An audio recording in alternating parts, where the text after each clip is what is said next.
Siapa yang anjing di sini? Ayo. Jadi Al-Kahfi itu gimana? Siapa yang anjing di sini? Ayo. Siapa yang anjing? Salam satu Tuhan. Para sahabat, dukung semua ya channel Densa News Muslim. Di like, di subscribe, di share sebanyak mungkin untuk supaya mencegah sahabat-sahabat kita di luar sana tidak terpengaruh terhadap pemurtadan. Yesus berkata kepada banyak orang, kepada banyak orang yang ada pada saat itu, celakalah kamu hai pemimpin-pemimpin buta, celakalah engkau wahai ahli Taurat, celakalah engkau wahai orang Farisi, celakalah engkau wahai orang munafik. Tuh Yesus berkata kepada mereka. Terus ketakutan udah ini akang nih.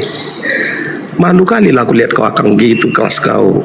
Terus setelah dia mengatakan seperti itu, aku berkata kepadamu, mulai sekarang kamu tidak akan melihat aku lagi, hingga kamu berkata diberkatilah dia yang datang dalam nama Tuhan. Nah, kalau Yesus sudah mengatakan seperti itu, lalu yang ditemui Paulus itu siapa?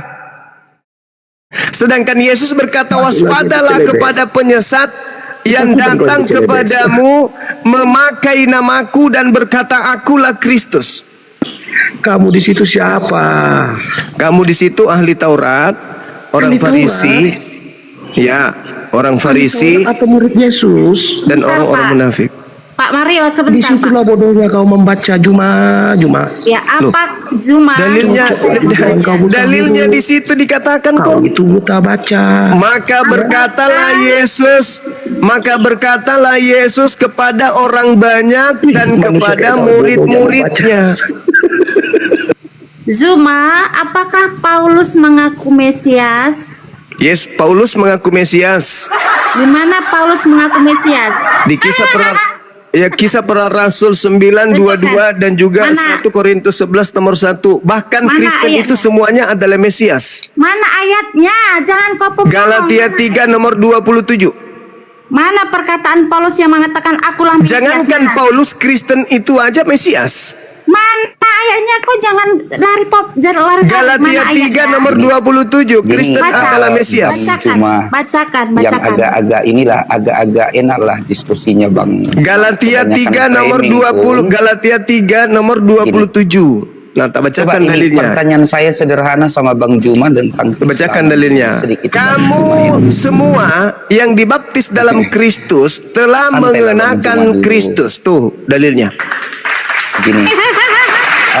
Sebelum masuk saya pertanyaan tentang agama Islam ini. Tunggu, diam dulu.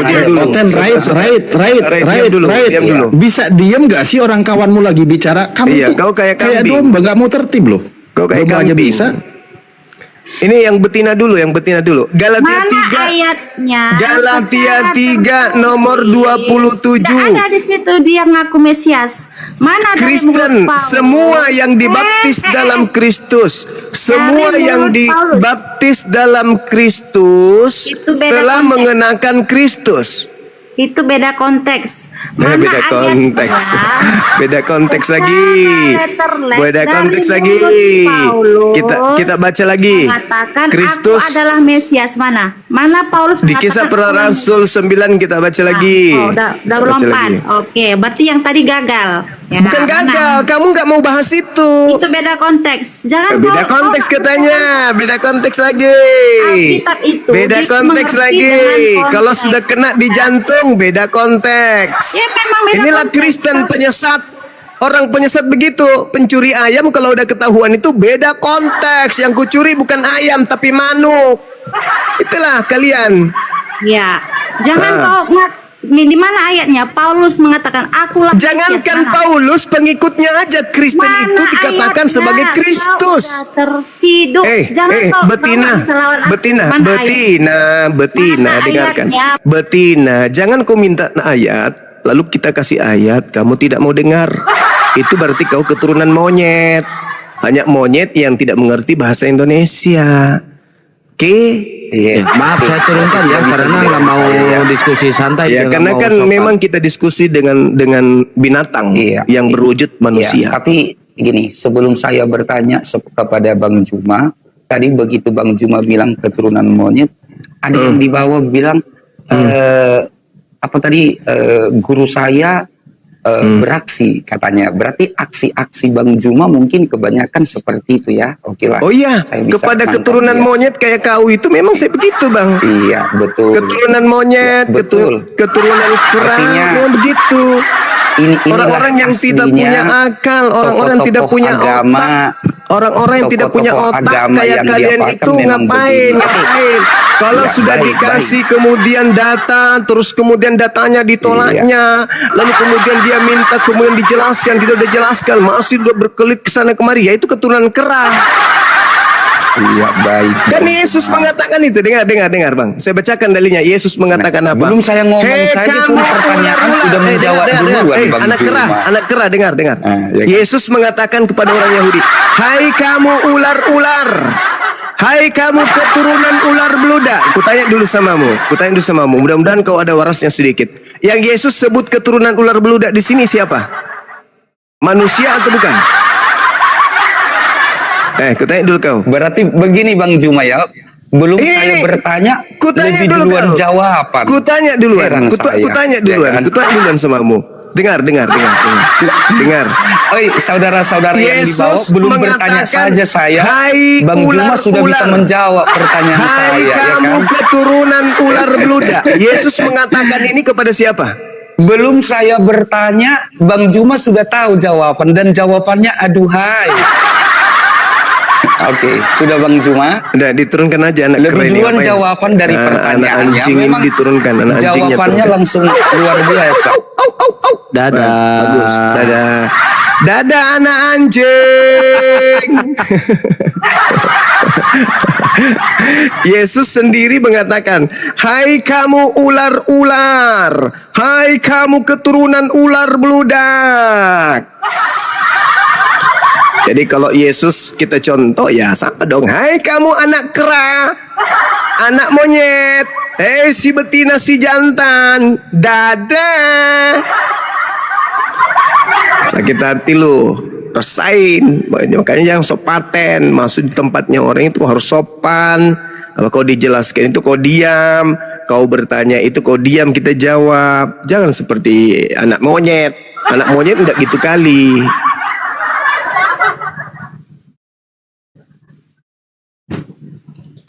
Anak monyet enggak gitu kali gitu kawan. Bang Andi ini namanya aja udah nggak sopan loh ini. Mau baca 2 Petrus 2 enggak? Biar jangan diturunkan dulu. 2 Petrus 2 ya.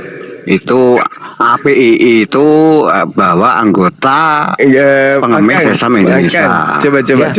Baca Galatia 2. Iya, itu 2 Petrus 2 coba. 2 kamu Petrus ini 2. cari uang 2 miliar Coba. itu, kamu ini 2 Petrus 2 mata kamu coba hijau. Anda baca gitu. 2 Petrus 2 Itu berapa? ayat Anjing berapa? Juma. Udah. Data 21 22. Anjing Juma. Hei, Coba dibaca gitu. kau dengar tidak anjing? Baca dulu siapa yang anjing, Anda atau saya. Iya, Baca kamu dalilnya anak dulu. Anjing kamu ini dikatakan di Dibaca dulu dong dalil kitabmu siapa Iya, yang anjing anjing. tanpa sholat masuk surga kamu. Dia- Ini menipu orang, dibaca dulu dong. perburuan orang. Ya, Ayo, ya, Islam. ya, dibaca, Bentar ya, dibaca. saya baca dulu ya. Ya. Jangan marah-marah, jangan Bahasa marah-marah. Al-Quran, ayo, Bang. mari, Ya, Jangan dibaca marah-marah. dulu. Ini mau dibaca Ya. nih. Jangan marah-marah ya. Iya. Sebagaimana ini nabi-nabi anjing Juma palsu ini. terdahulu itu yang muda. 2 Petrus 2 nomor 21 22. Ya, dikatakan di Siapa gimana yang itu anjing di dikatakan. sini? Ayo. Nah, di Al-Kahfi itu gimana? Siapa yang tanpa anjing sholat di masuk surga. sini? Kenapa kalian ini Ayo. sholat? Siapa yang anjing? Hah?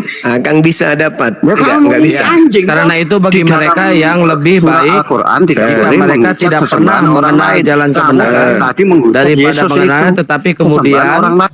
terbalik. Aduh. Ustaz Alif itu tuh Nggak bisa ditampilin. membaca. Enggak, itu Ustaz Alif ditampilin. Oh iya, silakan. Tampilin. Ustaz Alif Kamu Ini ini kita baca ya. ada juga. Ya, baca. Kita perdengarkan Kalau kepada ditanya anjing Al-Quran ini. tidak mau tahunya. Sumpah. Waduh, ini siapa Perdengarkan yang mau kepada anjing ini. Bacakan kepada anjing. Bagi mereka Iya, cocok anjing apa cuma yang anjing, dikatakan cuma anjing, peribahasa yang benar ini. Anjing kembali lagi ke muntahnya.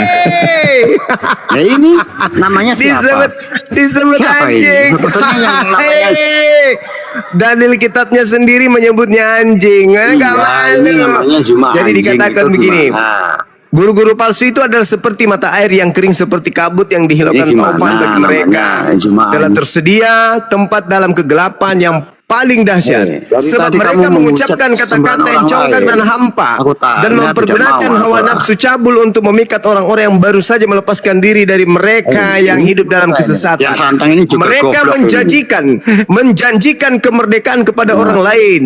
Padahal mereka sendiri adalah hamba-hamba kebinasaan. Anjing. Karena siapa yang dikalahkan orang, ia adalah hamba orang itu. Sebab jika mereka oleh pengenalan mereka akan Tuhan dan Juru Selamat kita Yesus Kristus Al-Quran, telah ayo. melepaskan diri dari kecemaran-kecemaran dunia, tetapi terlibat Kita bahas lagi. Al-Quran, Nah, ayo. maksudnya gini, orang yang masuk Kristen atau orang yang Kristen Betina. yang masuk kemudian Maunya ke dalam kepada keselamatan orang-orang lain. Yesus Sekarang gimana? Kristus telah melepaskan diri mereka dari kecemaran-kecemaran dunia, tetapi terlibat lagi di dalamnya, maka akhirnya keadaan mereka lebih buruk daripada semula. Anjing. Yang Kamu tadinya anjing, maka setelah dia kembali melakukan dosa, maka dia disebut anjing kembali lagi ke muntahnya. Ya, Babi yang mandi kembali lagi ke kubangannya. Baca dalilnya, aku baca lagi dalilnya, aku ulang lagi. Sebab jika mereka oleh pengenalan mereka akan Ini Tuhan anjing, dan Bang. Juru Selamat kita Yesus Kristus telah melepaskan diri dari Ya, kecemaran-kecemaran itu dunia, Allah yang tetapi terlibat kembali lagi di dalam Bani Israel kecemaran adalah Nabi tersebut, Muhammad. maka akhirnya keadaan mereka lebih buruk dari yang semula. ini Karena bagi mereka adalah lebih baik jika mereka tidak pernah mengenal jalan Israel kebenaran daripada yang mengenalnya, Bani tetapi Israel kemudian mereka adalah berbalik Allah dari yang perintah perkasa. kudus yang disampaikan Siapapun kepada kalau mereka. bukan Nabi Bagi Muhammad. mereka cocok apa yang dikatakan peribahasa benar ini. Anjing kembali lagi ini ke goblok. muntahnya, dan babi yang mandi kembali lagi ini- ke kubangannya. Kau bilang Nabi Muhammad itu Allah yang Ternyata perkasa. Kamu ini goblok, menurut kamu ini. kitab Petrus, orang Kamu ini inilah anjing. anjing. Iya, kamu ini di Hai anjing.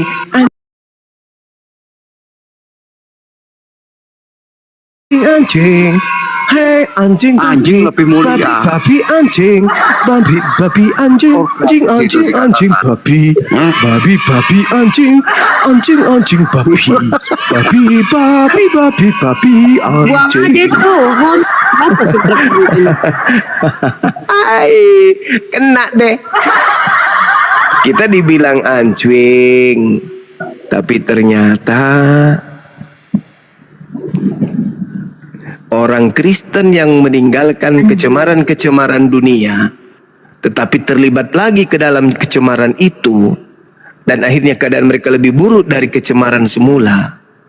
Mereka cocok dengan peribahasa yang benar ini. Anjing kembali lagi ke muntahnya. Jadi kalau ada orang Kristen yang melakukan dosa, itu disebut anjing yang makan muntah, babi yang kembali ke kubangan. Lalu bagaimana dengan Kristen yang tidak melakukan dosa? Apa namanya?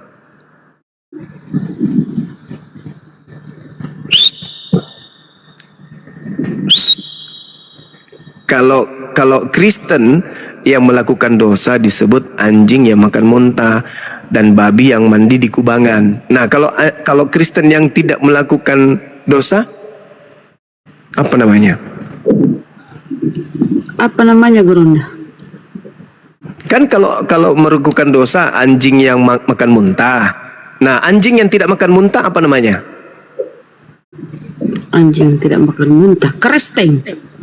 Nah timnya ngapa Tommy bunda? Anjing yang tidak makan muntah, anjing apa namanya? Ya, tetap anjing sabar Ya, lah. tetap anjing. Tapi yang melakukan dosa, anjing yang makan muntah, babi yang kembali ke kubangan. Tapi kalau Kristen yang tidak melakukan dosa, apa namanya? Ya tetap segitu. Ya gitu. Jadi begini Bang Juma, ternyata saya sudah tahu pengajaran Bang Juma ini ya. Ternyata memang pantas Bang Juma ini kena puja-puja, memang nada bicaranya sangat bagus. Oh iya, belum tahu dia. Dari sudut pandang mana dilihat? Mungkin kalau dari sudut pandang tergantung lawannya. yang memang saya tadi berdiskusi sampai hampir 3 jam. Saya berdiskusi hampir 3 jam, tapi lawan diskusi saya tidak menggunakan seragam aslinya. Kalau Anda kan menggunakan seragam asli, wajar dong. Ya. Wajar dong. Pokoknya kepada saya Kristen tepuk tangan yang dulu sama menggunakan Bang seragam Juma dulu ya, Bang aslinya. Juma. Pasti ya kan? Saya hanya bertepuk tangan untuk saya Bang Juma. pasti akan memperlihatkan juga hal yang sama kepada Kristen yang asli. Pokoknya yang ini 2 Petrus 2 pada kawan-kawan yang di bawah, 21-22 kepada anjing harus ya. kita berlaku anjing, Saya ini kepada memberi babi tepuk tangan. harus berlaku babi. Saya berikan Babi tepuk harus tangan kepada Bang diperlakukan Juma dulu. seperti babi. Masih moderator, Akang. Anjing harus diperlakukan sebagai anjing. Kan begitu. Orang yang sehat itu memperlakukan anjing itu dengan baik, sebagaimana anjing diperlakukan. Orang yang baik itu memperlakukan babi, sebagaimana babi diperlakukan. Nah, dasar kami melakukan itu 2 Petrus 2, 20, 21, 22. Saya ulang lagi sekali lagi. Sebab jika mereka oleh pengenalan mereka akan Tuhan dan Juru Selamat kita Yesus Kristus telah melepaskan diri dari kecemaran-kecemaran dunia, tetapi terlibat lagi di dalamnya, maka akhirnya keadaan mereka lebih buruk daripada yang semula. Nah sekarang, mereka yang kemudian tunduk oleh pengenalan kepada Juru Selamat bernama Yesus Kristus, itu agamanya apa?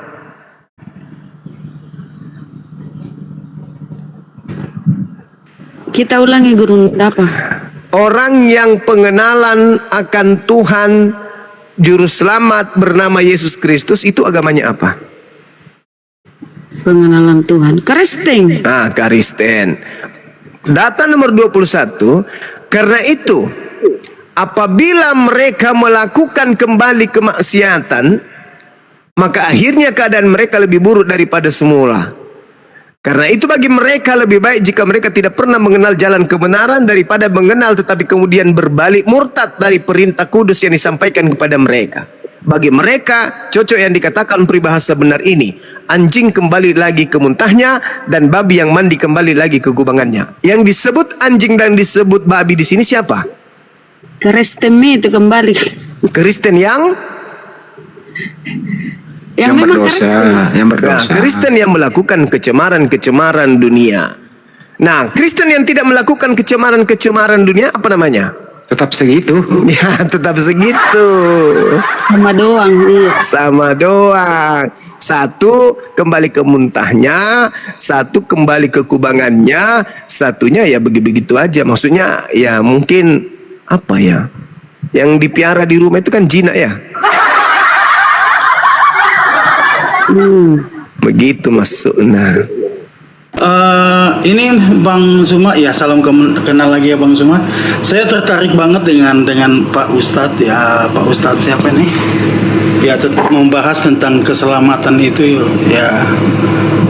Kalau saya memang ada turunannya dari Muslim juga, kakek saya juga.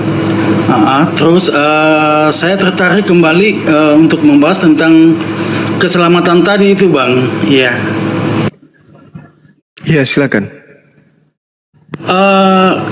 Gimana ya Bang kalau kita sebagai umat ya, kita sebagai manusia ini, karena kita kan tidak akan hidup lebih lama di dunia ini, terus gimana supaya kalau kita misalnya kita mati terus kita bisa masuk dalam kerjaan surga itu Bang. Ya makasih Bang. Ya sederhana. Kalau di Islam itu beriman kepada Allah, beriman kepada Nabi Muhammad, menjaga hubungan kepada Allah dan kepada sesama manusia. Itu dalam Islam, selamat. Yesus juga mengajarkan itu kok. Yesus mengatakan hidup kekal, beriman kepada satu-satunya Tuhan dan mengenal dirinya sebagai utusan Tuhan. Dah selesai, itu aja. Oh iya betul juga Bang ya. Tapi kan bagaimana dengan dosa-dosa kita selama kita hidup di dunia ini Bang? Apakah itu juga tidak bisa menjamin kita untuk masuk dalam kerajaan surga itu ya Bang? Apakah Dosa. hanya karena iman itu ya? Dosa itu kan kita diajarkan untuk bertobat. Yesus pun mengajarkan bertobat. Nabi Muhammad mengajarkan bertobat. Jadi untuk selamat dari dosa-dosa ya bertobat, memohon kepada pencipta langit dan bumi untuk dosa-dosa kita itu dihapuskan. Dan pencipta langit dan bumi itu maha pengampun. Dia akan mengampuni segala dosa-dosa hambanya. Kalau hambanya benar-benar memohon dengan sungguh-sungguh dan berjanji tidak mengulang lagi. Begitu saudara. Begitu ya Bang. Apakah ada manusia yang sanggup untuk seperti yang Abang katakan barusan, ada nggak manusia yang bisa atau sanggup untuk masalah pengampunan atau pertobatan itu ya Bang? Ada banyak orang yang bersungguh-sungguh hijrah, benar-benar dia bertobat dan nasuha, ada banyak. Berjanji tidak melakukan kemaksiatan lagi itu banyak. Dan orang yang benar itu adalah bukan sekali dia berdosa lantas bertobat tak melakukan dosa-dosa lagi. Itu berarti orang tidak diuji. Orang yang benar itu adalah mereka yang selalu menghadapi ujian, dan ketika dia menghadapi ujian dia senantiasa bersandar kepada Tuhannya untuk tidak melakukan maksiat. Seperti itu Bang. Dan kalaupun dia jatuh bukan karena dia sengaja, tapi karena betul-betul dia tak sanggup melawan arus kemudian kemaksiatan itu. Entah ada caranya iblis untuk menjatuhkan dia, tapi lagi-lagi dia kembali bertaubat kepada Allah, kepada Tuhan pencipta langit dan bumi. Nah yang bahaya itu kalau segala sesuatu sudah boleh, karena berharap ada juru selamatnya, ada yang menjamin keselamatannya. Itu yang bahaya. Saya berdiskusi dengan banyak Kristen. Banyak di antara mereka yang mengatakan, ya kami sekarang bebas mau melakukan apa saja, karena sudah ada yang menjamin keselamatan kami. Selama kami percaya kepada Dia sebagai juru selamat, ya kami selamat, boleh melakukan apa saja. Dan memang itu dalam kitab Anda ada kan, segala sesuatunya halal, segala sesuatunya boleh. Kan ada dalam kitab saudara itu, dalil itu. Kalau di Islam enggak. Di Islam itu harus berhubungan dengan pencipta langit dan bumi dengan cara menjalankan perintah dan menjauhi larangan. Kalau jatuh, tobat, kembali memperbaiki diri. Gitu Bang. Oh begitu Bang. Tapi kalau setahu saya sih kalau di Kristen itu nggak ada sih Bang, kalau dihalalkan segala cara untuk melakukan sesuatu, kata lainnya dosa itu Bang. Karena kalau saya pernah dulunya pernah belajar juga sih di Alkitab itu dulunya, ada yang tertulis itu di Roma 3, di Roma 9 ayat pertama sampai ayat berapa ya? Roma 3 ayat 9, 10, 11, 12 sampai 15 kalau nggak salah itu. Dia bilang tidak ada seorang pun benar, seorang pun tidak ada seorang pun yang mencari Allah. Semua orang itu menyeleweng, bahkan mulut mereka menganga bagaikan liang kubur. Jadi kalau menurut saya sih tidak ada manusia yang benar, seorang pun tidak ada manusia yang benar-benar bertobat dalam satu pertobatan ya, tentang mengenai dosa itu Bang. Iya, tapi kalau di Kristen kan kalian sudah bukan lagi tunduk pada kuk penghambaan. Orang Kristen ini bukan lagi hamba Tuhan. Orang Kristen ini diajarkan, didoktrin bahwa Kristen itu adalah anak Tuhan, pewaris surga. Nah, gimana ceritanya pewaris surga mau berdosa gitu loh. Makanya orang Kristen itu diajarkan Paulus, kalian sudah merdeka. Jangan lagi mau diperhamba. Kalian sudah merdeka. 1 Korintus 10:23, segala sesuatu diperbolehkan. 1 Korintus 6 nomor 12, segala sesuatu halal. Jadi di Kristen itu nggak ada perintah lagi, nggak ada perintah jangan makan ini, jangan makan itu. Nah, sementara di Islam perintahnya ya bertobat. Gak boleh kami makan sembarangan, apa yang dilarang Tuhan kami gak boleh.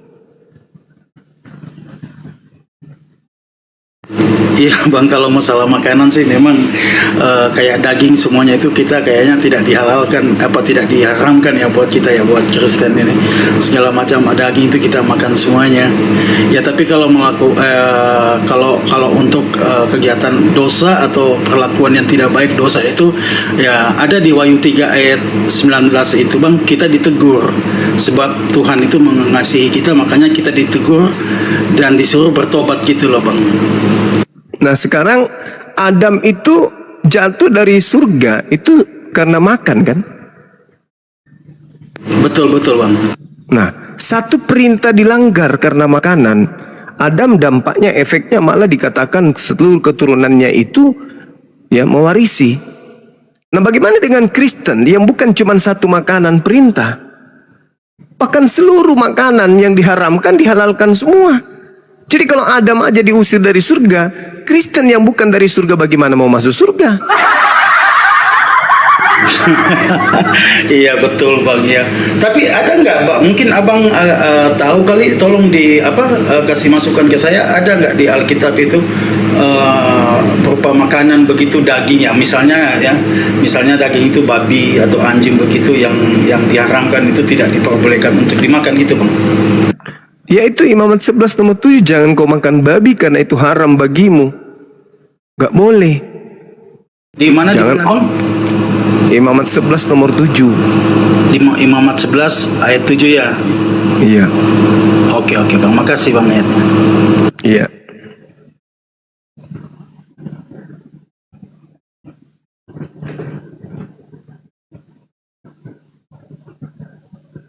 Angki ini masih Ya, tadi- Kristen ya bang?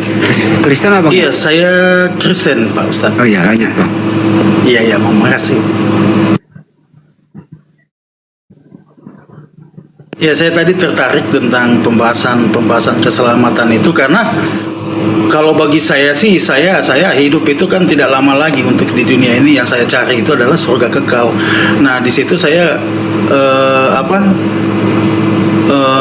mencari satu jaminan benar-benar bahwa saya bisa masuk dalam kerjaan surga. Karena bagi saya hidup di dunia ini kan hanya untuk sementara saja buat kita. Yang kita cari itu adalah surga kekal itu. Sayangnya ini bang, sayangnya bagi Kristen tidak ada jaminan surganya. Itu yang saya diskusikan tadi. Coba kasih saya satu data, jaminan keselamatan untuk Kristen itu mana gitu loh. Pendeta dua-duanya kabur, nggak menjawab itu. Kalau saya sih dulu pernah baca itu bang, pernah juga dulu saya sekolah penginjilan, ya mungkin Bang Suma tahu juga sekolah penginjilan itu pada saat saya masih SMA dulu, dan juga saya dapatkan di situ bahwa jaminan kita itu lewat Yohanes 3:16 itu bang. Dan juga seperti yang saya bilang tadi yang tentang masalah dosa itu tidak ada seorang pun benar itu dapat kelengkapan ayatnya itu di Roma 6 ayat 23 bang. Sebab berdosa ialah maut, tapi kan di situ ada ayat kelanjutannya bang. Tapi karena kasih karunia kamu diselamatkan oleh iman. Begitu bang. Iya, jadi gini Bung. Kalau Anda mengatakan Yohanes 3 data 16 ini yang menyelamatkan kemudian sebagai jaminan, sebenarnya itu jauh panggang dari api. Karena begitu besar kasih karunia, kasih Tuhan akan dunia ini, sehingga Tuhan mengurniakan anak yang tunggal, supaya setiap orang yang percaya kepadanya, percaya kepada Yesus. Iya. Bukan kepada yang lain kan. Nah, Iya, Yesus berkata, aku diutus hanya kepada domba yang sesat dari umat Israel. Pertanyaannya, apakah Anda percaya?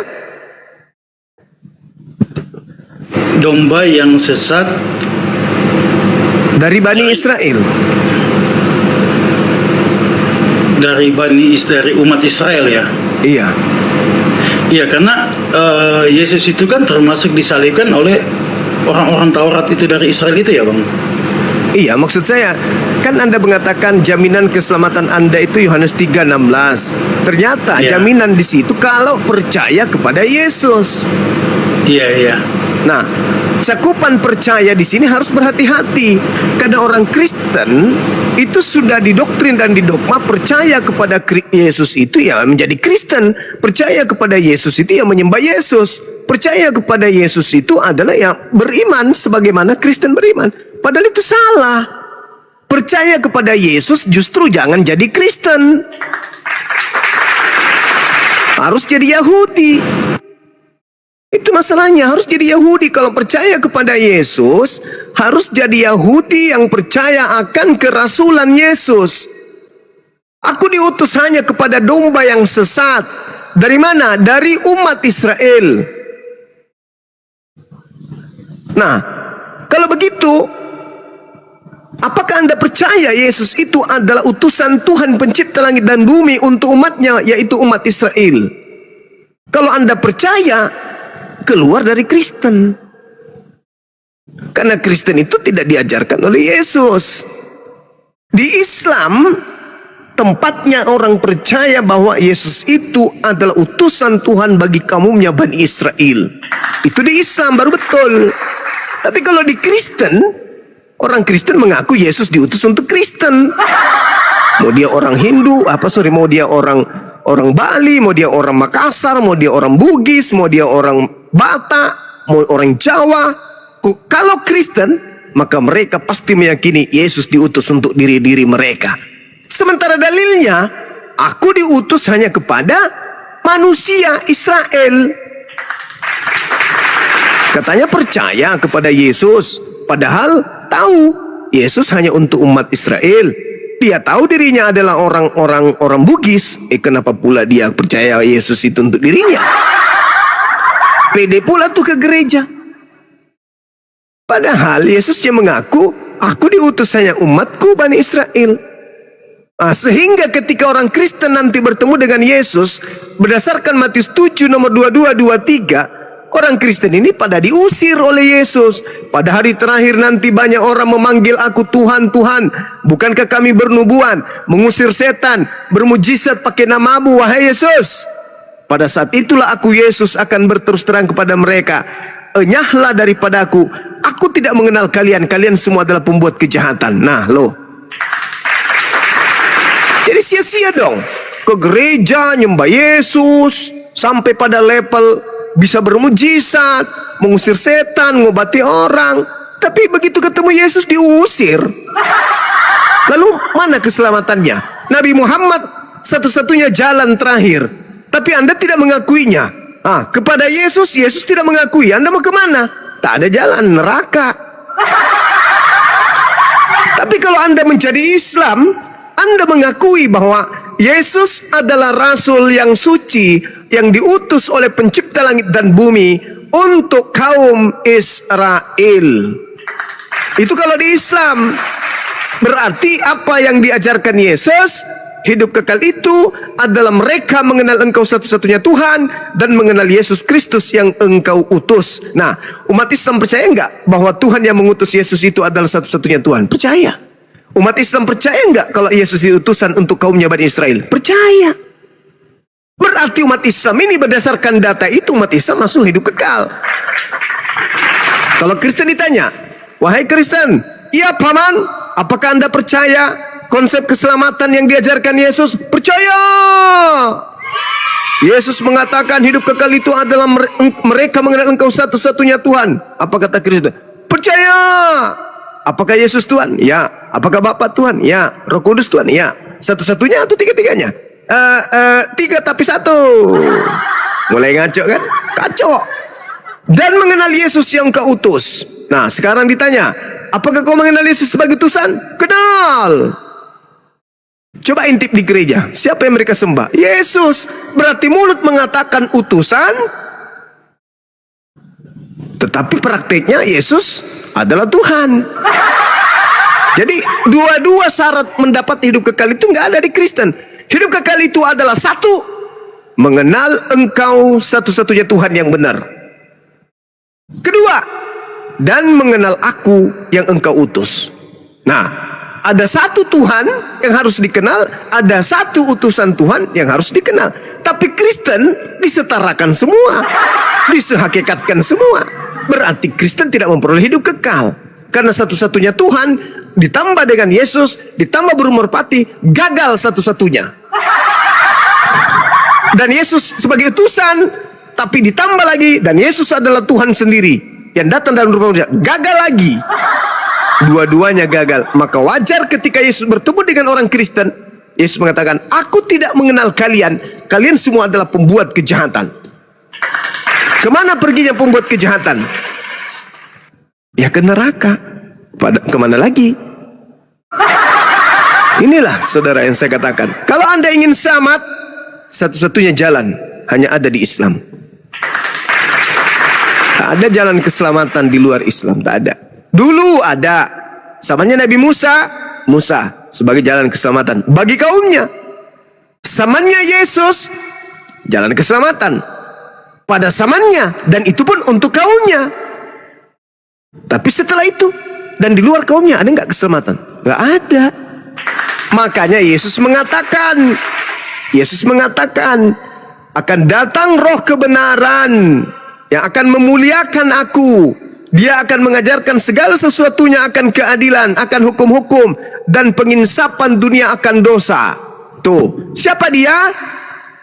Siapa yang kemudian menginsapkan dosa dunia? Yesus tidak mungkin. Ajaran Yesus tidak mungkin. Kenapa? Karena justru Yesus katanya dia hanya untuk Bani Israel. Nah, sementara segala dosa dunia, berarti harus ada seorang yang datang yang kemudian mengatur kehidupan manusia seluruh manusia di atas dunia, sehingga dosa dunia itu terhapuskan. Begitu saudara. Jadi tak ada jalan lain. Begitu ya. Iya. Kalau saya sih mengakui bahwa Yesus itu adalah Tuhan, karena lewat Yohanes 14 juga dia bilang, akulah kebenaran, akulah jalan dan kebenaran dan hidup. Tidak ada seorang pun yang datang kepada Bapa kalau tidak melalui aku. Dan juga Yesus mengaku sebagai Tuhan. Ada yang dia bilang kepada muridnya, di mana itu ya, saya juga lupa itu ayat itu Bang. Jadi kalau menurut Bang Suma, berarti kalau kesimpulannya tadi, kalau orang yang berdosa seperti kita lah, katakanlah kita ini kan, itu pintu surga itu kemungkinan kita nggak bisa capai ya, gitu ya Bang. Nah, akulah jalan, akulah kebenaran, akulah hidup. Tidak ada yang sampai kepada Tuhan kalau tidak melalui aku. Kan Yesus cuma jalan. Dia kebenaran, betul. Dia jalan, betul. Dia hidup, benar. Tapi dia bukan pencipta. Dia hanya utusan Tuhan yang memberikan ajaran kebenaran, yang menunjukkan jalan kepada Tuhan, sehingga orang-orang dengan sampai kepada Tuhan mereka hidup kekal. Apa jalan yang diajarkan Yesus? Apa kebenaran yang diajarkan oleh Yesus? Satu, akulah jalan. Apa jalan itu? Orang-orang Israel yang ingin kembali kepada Tuhannya harus melalui aku. Harus melalui aku. Orang-orang di luar Israel ketika kemudian ingin menemukan jalan keselamatannya, harus kemudian mengakui aku adalah jalan. Bukan aku adalah tujuan. Nah, bagaimana dengan orang Islam? Orang Islam mengakui itu. Yesus itu jalan bagi umatnya untuk kembali kepada Tuhannya. Kenapa? Karena pada zaman Yesus datang, berdasarkan kitab saudara dan juga berdasarkan kitab Al-Quran saya, wa makaru wa makarallah, orang-orang terdahulu membuat makar. Umatnya Yesus pun membuat makar. Orang-orang Yahudi, ahli Taurat, orang Farisi sudah menduduki kursi Musa. Dengarkan apa ucapan mereka, jangan kau ikuti perbuatannya, sebab mereka berkata tapi tidak mempraktekkan. Jangan kau ikuti. Sehingga yang benar adalah mengikuti Yesus. Apa itu? Menteorikan hukum Tuhan dan mempraktekkan hukum Tuhan tersebut. Akulah jalan. Jalannya apa? Terima aku sebagai utusan Tuhan yang datang kepada kalian. Itulah jalannya. Akulah kebenaran. semua lontaran-lontaran ucapan yang aku sampaikan, lakukan itu. Itulah kebenarannya. Dan akulah hidup. Barang siapa yang melakukan apa yang kuperintahkan, sebagaimana apa yang diperintahkan oleh Tuhan untuk aku sampaikan, maka mereka akan sampai kepada Bapa untuk memperoleh hidup yang kekal. Gampang kok. Mantap, Bang. Sederhana kok itu.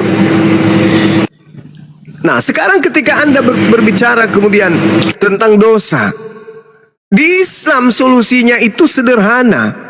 Dalil-dalil di Islam itu, Bung, kalau kita mau selamat, innalladzina qalu rabbunallah tsumma istaqamu tatanazzalu alaihimul malaikatu alla takhafu wa la tahzanu wa abshiru bil jannah.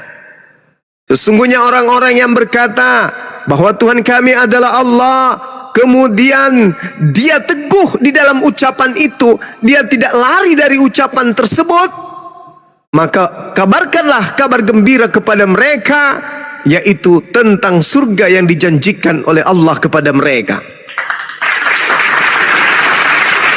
Di Islam sederhana, hanya mengatakan Rabbunallah, Tuhan kami adalah Allah. Maka apa imbalannya? Surga. Hanya saja di Islam itu tidak boleh munafik. Ketika umat Islam mengatakan Tuhanku adalah Allah, buktikan bahwa Allah adalah Tuhanmu. Dengan jalan apa? Lakukan perintahnya, jauhi larangannya. Itu berarti Anda tidak lari dari ucapan saudara. Kalau Anda mengatakan Prabowo adalah presidenku, buktikan kalau kamu adalah rakyatnya yang baik dengan mematuhi perintah-perintah, aturan-aturan yang mengikat kemudian sebagai warga negara. Itu berarti Anda sebagai warga negara yang baik. Kalau Anda mengatakan Prabowo presidenku,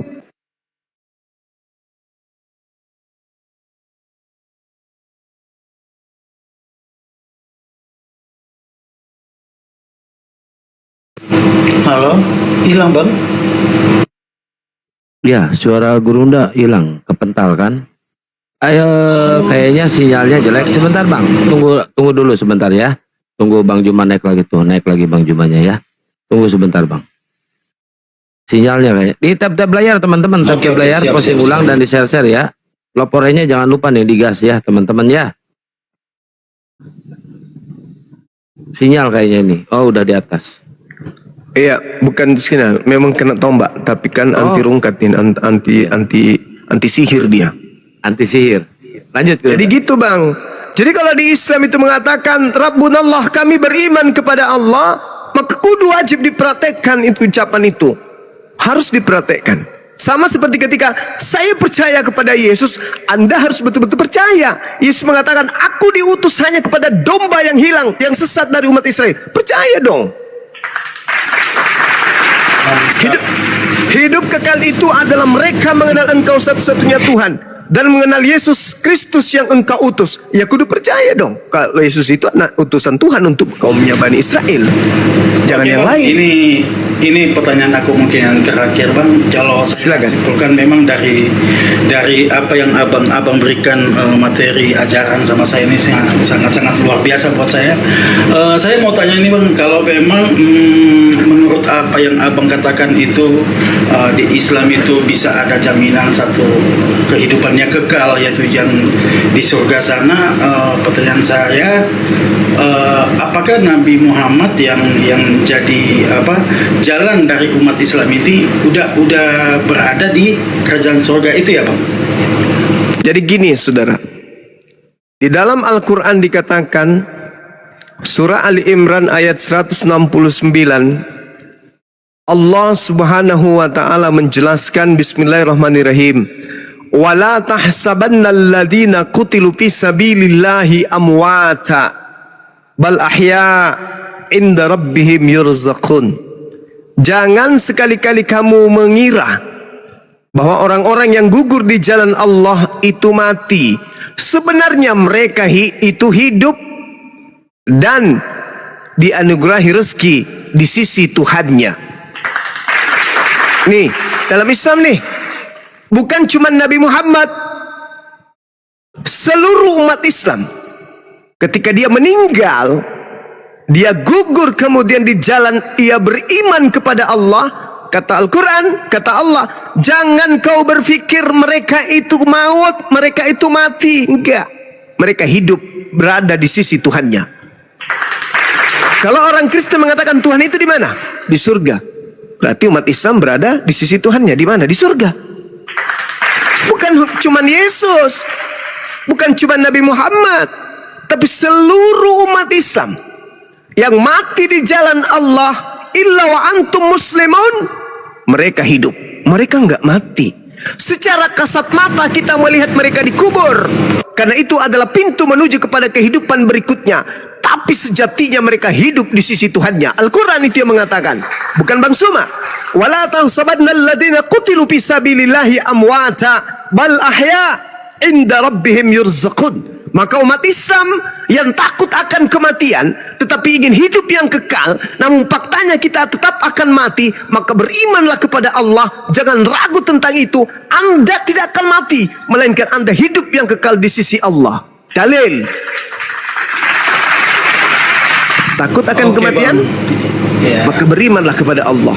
Anda tidak akan mati. Anda hanya pindah alam sejenak, habis itu Anda bersama dengan Allah. Al-Quran yang memberi jaminan itu. Bal ahya inda rabbihim yurzaqun. Melainkan mereka hidup dan mendapatkan rezeki di sisi Tuhannya. Subhanallah. Lanjut. Oke Bang, makasih penjelasannya Bang. Berarti kalau menurut Bang Zuma barusan katanya seluruh umat, seluruh manusia yang menganut agama agama Muslim akan bisa mendapatkan satu jaminan di surga kekal. Yang jadi pertanyaan saya, berarti kita kembali ke pembahasan tadi Bang. Apakah pada saat dia hidup di dunia ini penuh dengan dosa, itu pun bisa dijaminkan untuk masuk dalam kerajaan surga, begitu ya Bang? Allah Subhanahu wa ta'ala menjelaskan dalam Al-Quranul Karim, apa kata Allah?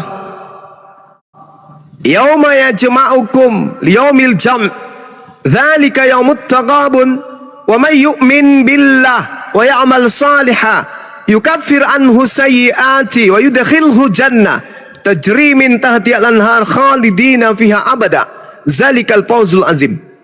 Ingatlah hari ketika Allah mengumpulkan kamu semua pada hari berhimpun, yaitu hari kiamat. Lalu Allah mengatakan, itulah hari pengungkapan segala dosa-dosa manusia. Lalu barang siapa yang beriman kepada Allah dan mengerjakan amalan-amalan kebajikan, niscaya dia akan menghapuskan dosa-dosanya dan dan memasukkannya ke dalam surga, mereka kekal di dalamnya. Itulah kemenangan yang agung. Jadi di Islam, kalau orang Islam melakukan dosa, lalu mereka bertaubat, menyesali perbuatan dosa tersebut, maka kelak di hari kiamat dosa-dosanya dihapuskan oleh Allah dan dimasukkan ke dalam surga. Mereka kekal di dalamnya, khalidina fiha abada. Abada. Maaf. Jelas itu. Iya, memang mantap banget Bang Suma. Tapi kalau setahu saya Bang, pertobatan manusia itu kalau selama dia masih hidup, kalau dicubit dagingnya masih terasa sakit, dia itu tidak akan pernah namanya luput dari dalam dosa itu ya Bang. Kalau memang contohnya misalnya saya pada saat ini ya saya bertobat nih, saya langsung benar-benar saya berserah, saya bermohon, saya minta bahwa saya benar-benar saya bertobat. Tidak mungkin kalau besoknya itu dia tidak akan melakukan perbuatan dosa lagi itu Bang.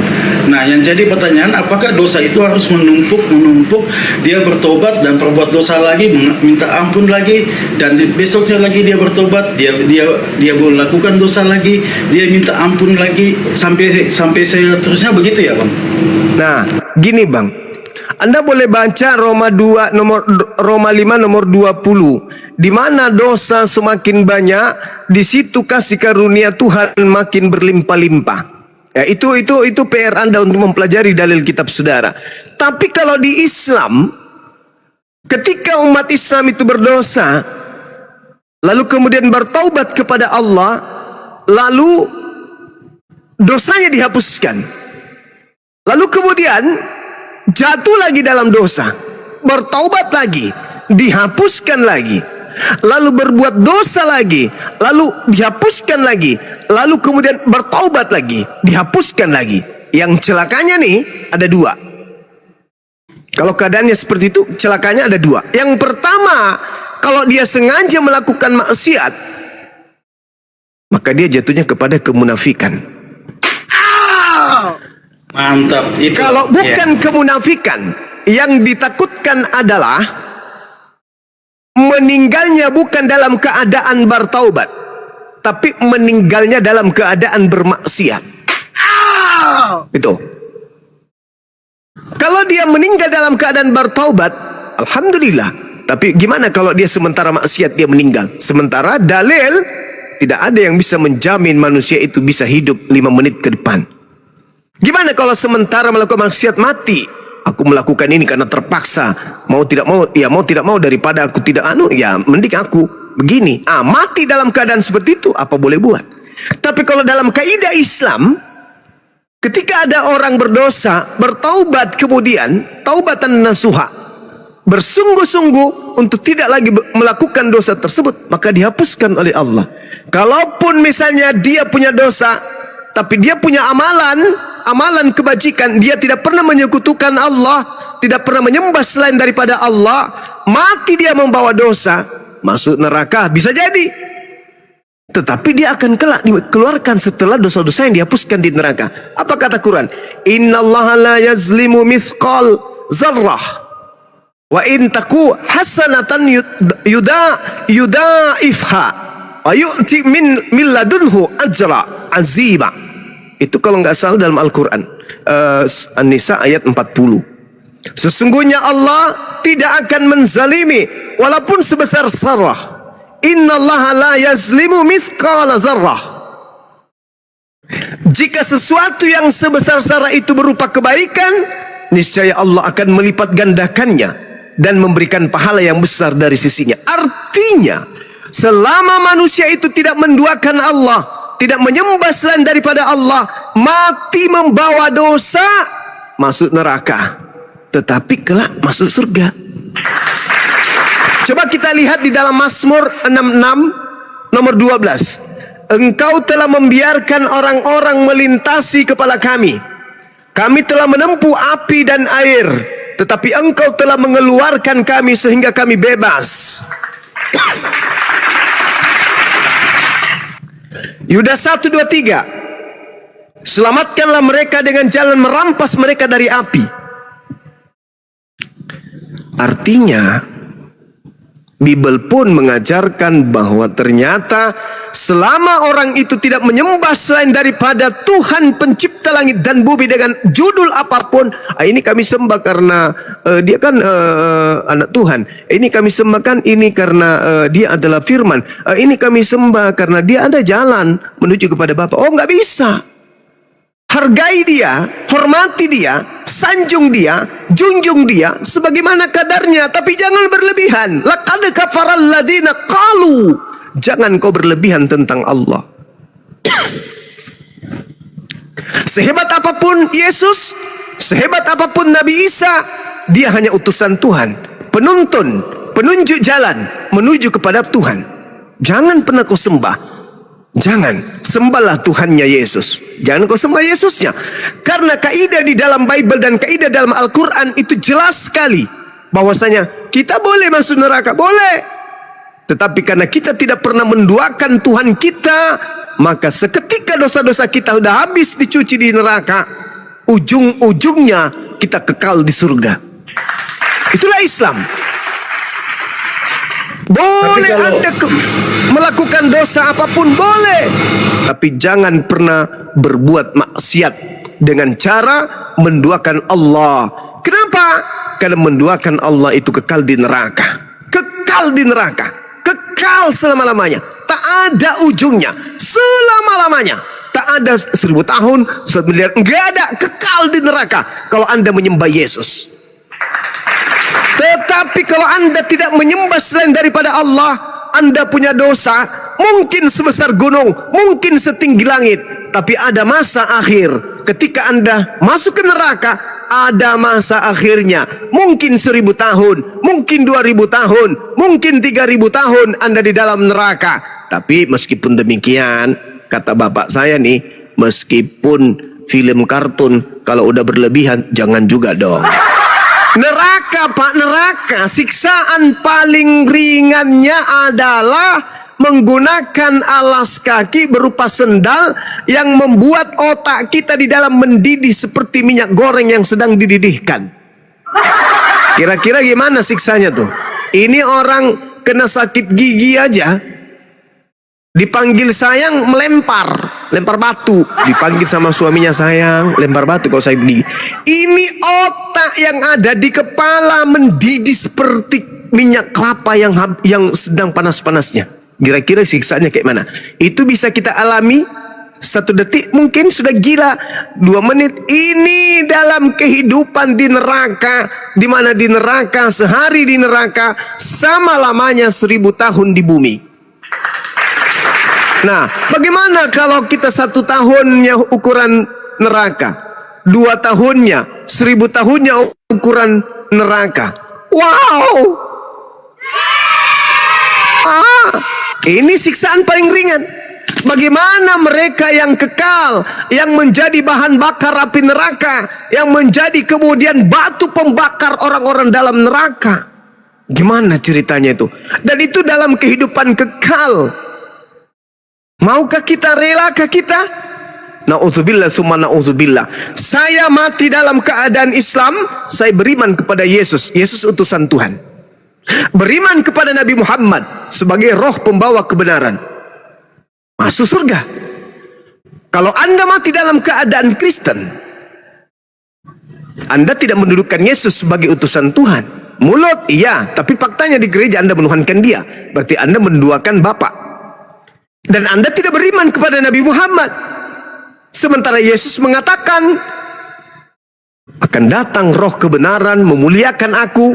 Dia tidak berkata-kata dari dirinya sendiri. Apa yang dikatakan adalah apa yang diperintahkan untuk ia katakan. Ini fakta, ini real. Jadi kalau kita Islam, kita sudah beriman kepada Nabi Muhammad sekaligus beriman kepada Yesus. Tapi kalau di Kristen hanya beriman kepada Yesus, itu pun imannya salah karena menuhankan Yesus, tapi tidak beriman kepada Nabi Muhammad. Nah, ini pembeda. Sementara hidup Anda ya mungkin 5 tahun, 10 tahun, 15 tahun, paling lama 30 tahun ke depan Anda sudah pindah alam rekreasi di sana. Nah, sekarang kalau Anda salah jalan, gimana dong? Kekal di sana. Iya betul Bang, iya. Tapi kalau menurut yang saya anut, yang saya ikutin di ajaran Kristen itu bahwa kita kembali ke masalah keselamatan tadi ya Bang.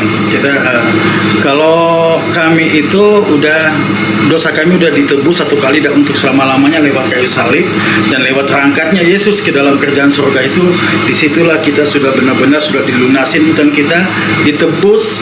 Karena seperti yang dikatakan di Yohanes 3 ayat 16 yang kita pernah bahas tadi itu, bahwa beriman kepada penebusan itu maka kita akan masuk dalam kerajaan surga itu Bang. Karena kalau dosa-dosa saya pribadi ya, saya nggak bilang orang Kristen, tapi saya pribadi dosa-dosa saya sudah diampuni lewat Yesus Kristus, dan itu sudah dilakukan pada 2000 tahun yang lalu. Itu 1 kali dan untuk selama-lamanya. Kan di Ibrani 6 ayat 10 juga katakan begitu, bahwa inilah kita telah dikuduskan 1 kali dan untuk selama-lamanya. Dan juga di Roma 6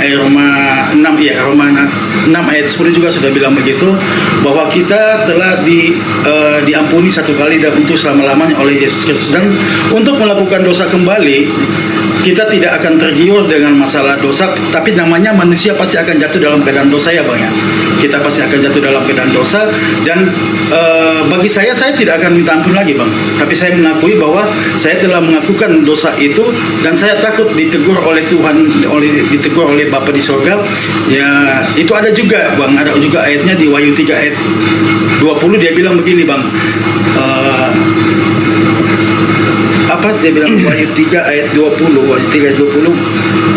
Kalau kita melakukan dosa itu, dia akan menegur kita dan menghajar kita, maka dari itu relakanlah hatimu dan bertobatlah. Ya, jadi kalau untuk ajaran kita sebagai pengikut Kristus itu, bahwa dosa kita itu sudah ditebus satu kali dan untuk selama-lamanya lewat kayu salib itu, Bang. Dan kita memperoleh hidup yang kekal, yaitu surga itu, Bang. Oke, baik. Kalau di Islam tak ada kemudian penebusan seperti itu. Di Islam itu bukan ditebus. Di Islam itu dihapus. Baginda Rasul Muhammad sallallahu alaihi wasallam datang mengajarkan manusia menghapus dosa. Bagaimana cara manusia itu kemudian menghapus dosa? Taubat. Itu solusi. Tuhan pasti ampuni. Wa yuzakkihim. Nabi Muhammad datang untuk mensucikan umatnya.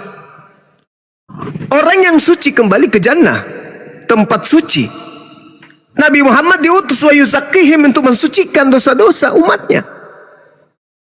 Kalau di Kristen menebus, cuman fatal. Dan tebusannya itu error. Kenapa saya katakan error? Coba dibuka mic-nya, Bang. Coba dibuka mic-nya. Anda punya utang 1 miliar di Pegadaian. Lalu saya datang. Karena saya sayang saudara, saya datang kemudian menebus utang Anda di Pegadaian sebanyak 1 miliar. Utang Anda lunas gak? Bagaimana, Bang? Anda punya utang di Pegadaian 1 miliar. Kemudian saya datang menebus utang Anda 1 miliar itu. Anda punya utang lunas gak?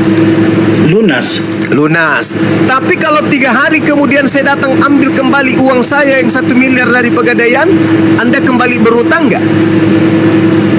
Kalau misalnya abang datang lagi ke Pegadaian, terus abang ambil lagi uang 1 miliar itu. Iya. Anda kembali berutang gak? Enggak. Kenapa bisa? Ya karena bukan saya lagi yang ngambil ke sana, kan begini, Bang Zuma yang tebus saya nih kan, karena Bang Zuma sayang sama saya, kasihan sama saya, nggak bisa nebus nih hutang saya. Terus Bang Zuma datang ke Pegadaian itu, Bang Zuma sudah jaminkan di situ bahwa di mana hutangnya si Angki ini sudah saya tebus nih. Nah, udah lunas, ya kan? Lunas. Udah lunas. Nah, terus kalau Bang Zuma lagi yang datang ke sana, Bang Zuma yang ambil pinjam uang lagi 1 miliar itu ke Pegadaian tadi itu, apakah itu bukannya hutangnya antara Pegadaian dengan Bang Zuma ya? Dengan aku kan sudah enggak lagi. Berarti saya. Ya, dengan Bang Zuma lagi. Berarti kan? saya yang sekarang berutang Ke Pegadaian. Oke. Ya. Nah, Anda punya dosa. Yesus datang menebus dengan jalan mati di atas salib. Betul? Iya, betul. Oke. Lalu hari ketiga hidup kembali. Berarti dosa Anda setelah 3 hari kembali. Wah, tidak seperti itu, Bang. Gimana itu? Tadi analogi saya gimana? Saya analogikan apa tadi? Anda punya utang di Pegadaian, saya datang menebus, tapi 3 hari aku ambil kembali utang itu, uang saya. Berarti kembali ada utang lagi 1 miliar. Karena utangnya saya bayar cuma 3 hari. Tidak seperti itu konsepnya, Bang. Yesus itu dia bangkit dari kubur. Dia bangkit dari kubur itu menandakan bahwa benar-benar bahwa itu adalah hari kemenangan. Bukan gimana ceritanya? Gimana ceritanya? Menang. Dia menebus dengan jalan mati. Coba abang sebutkan siapa rasul yang menurut abang atau nabi-nabi yang dari dulu yang bisa dia mati terus dia hidup dan dia terangkat ke surga dengan kemenangan yang dia peroleh seperti Yesus. Saudara, kalau Anda berbicara mengenai penebus dosa yang benar itu adalah domba-domba Yahudi yang mati karena nebus dosa-dosa mereka. Si domba nggak hidup lagi. Itu baru penebus yang sejati. Ini ada orang nebus dosa, tapi cuma 3 hari doang. Habis itu dia hidup. Bukan hebat dia. Itu dia tidak hebat. di Bible itu Bang, di Alkitab itu ada tertulis itu Bang di 6 ayat 10 itu bahwa inilah kita telah dikuduskan, inilah kita telah diampuni satu kali dan untuk selama-lamanya. Tapi Begitu cuma juga 3 hari di Bang, Ibrani. cuma 3 hari. Iya, karena dia harus diangkat memang Bang. Kalau dia tidak diangkat pada saat hari yang ketiga, berarti penebusan itu tidak dianggap bahwa itu benar-benar penghapusan dosa Bang. Lah, justru kalau dia tidak bangkit berarti betul-betul dia menebus. Wah, kalau dia tidak bangkit berarti sama dengan yang abang percayai dong. Tidak bangkit di kuburan terus ya kan Bang?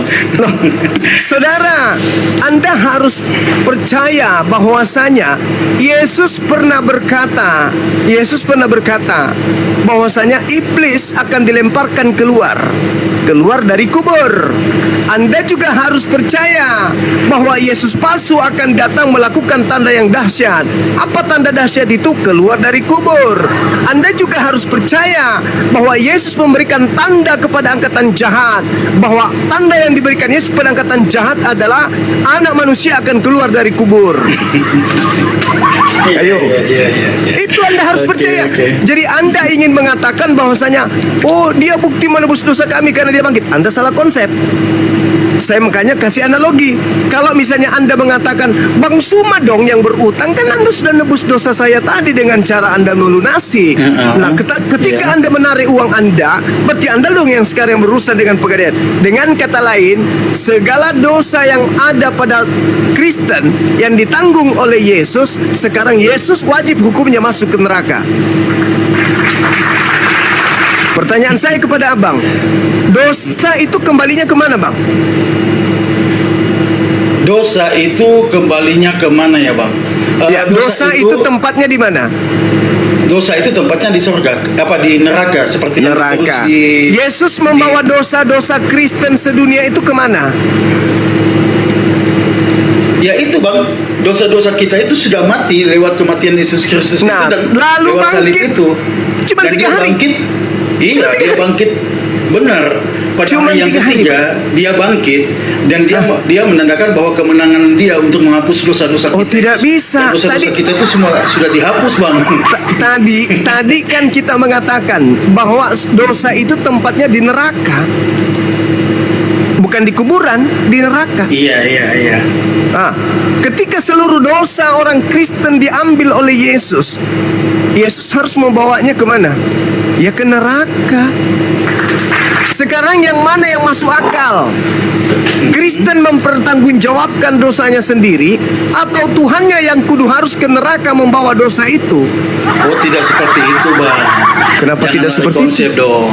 Itu Konsep sama halnya gimana? seperti ini loh. Sama halnya begini loh Bang. Gimana? Seperti yang Abang katakan tadi lewat umat Abang itu, bahwa lewat jalan umat Abang itu semuanya akan masuk dalam kerajaan surga apabila dia mati, ya kan? Ya, Apabila karena dia bertobat. meninggal. Karena mereka bertobat. Yang jadi pertanyaan saya Bang, coba Abang sebutkan Ini salah satu masalahnya manusia yang menebus. bisa. Berbeda dengan bertobat. Tunggu Bang, maksud begini Bang, kalau coba Abang bilang sama saya, ada nggak salah satu manusia yang ada di dunia ini yang bisa masuk dalam kerajaan surga itu karena melakukan pertobatan itu? Kata lainnya perbuatan baik lah, karena pertobatan itu kan Yesus sendiri mengatakan, bertobatlah sebab kerajaan langit sudah dekat. kerjaan surga sudah dekat Bang ya. Hah? Kerajaan langit, tidak ada surga, itu terjemahan yang keliru.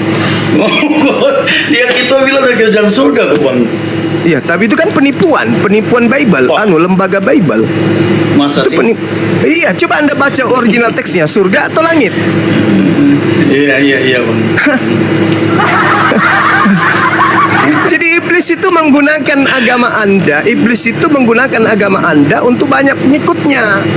Jadi iblis memakai nama Yesus untuk menyesatkan banyak orang bersama dengan dirinya masuk ke dalam neraka.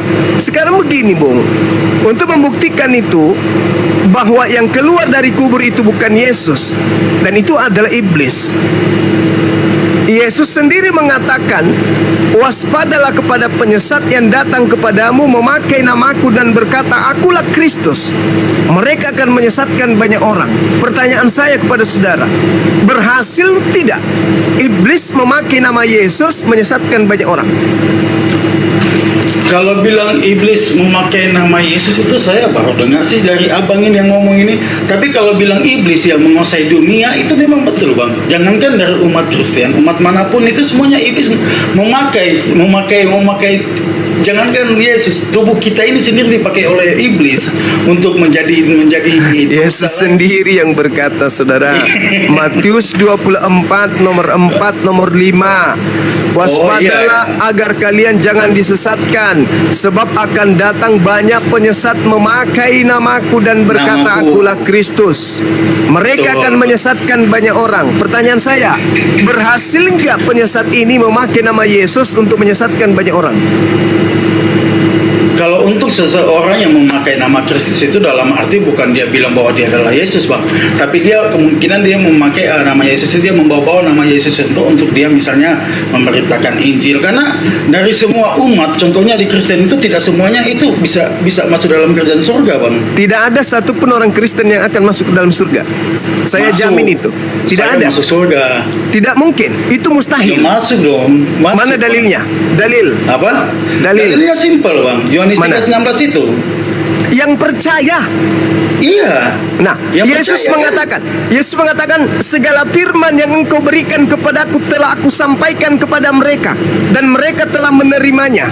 Apakah Anda percaya bahwa segala firman pada saat itu Yesus sudah sampaikan? Saya tidak mengambil dari firman yang manapun bang. Yang saya ambil di sini adalah dari Roma, karena saya orang durhaka. Katanya percaya kepada Yesus, kenapa percaya kepada Paulus? Bukan Paulus, karena Paulus Roma itu surat Paulus. Iya. Roma itu surat Paulus. Iya, karena dia kan sudah dipilih. Yang mana yang mau dipercaya? Yesus. Nah, Yesus terus kenapa percaya kepada Paulus? Paulus kan rasul. Itu yang rasulnya diutus. Siapa? Rasul siapa? Ya Rasul Paulus itu kan utusan juga. Utusannya siapa? Utusannya siapa bang? Yesus. Di mana Yesus mengutus Paulus? Pada saat dia bertobat. Hah? Yesus sudah tak ada di bumi. Yesus sudah terangkat ke langit.